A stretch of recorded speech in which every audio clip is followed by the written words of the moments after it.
Ja, nu står jeg her ved vores nye løsgående farsti. Og stien er designet sådan, at krybben vender herud mod gangen, og at smågrisehulen her også vender ud mod gangen. Og det gør jo, at man har meget nemt med at komme både til smågrisen og til krybben.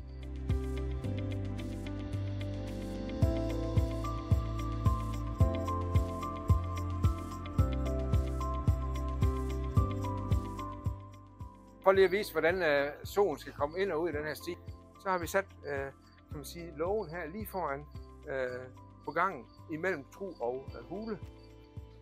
Lågen her, den går jo tæt ind mod kanten her, og den er tæt lukning her ned mod gulvet.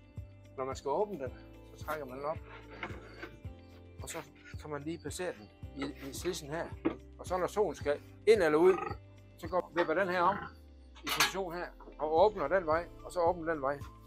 Og så er der god plads til at komme ind igen. Og når man så har fået solen ind, så lukker man simpelthen ved at bare trække den over igen her.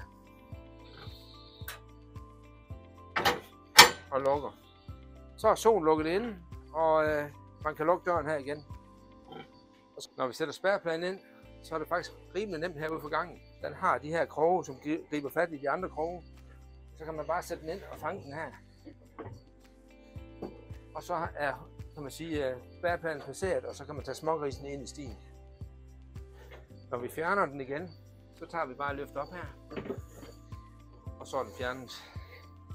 Vi kommer så langt, at vi skal til at lukke solen løs. Og der gør man det, at man går ind i stien og ned bag ved solen. Det gør man faktisk ved at åbne her, trække den ind, og så sætter man baglågen herover. Og derefter så tager man ringen og trækker over i siden. Og den klikker selv fast der. Nu er solen fri, og den kan bevæge sig rundt i hele området her.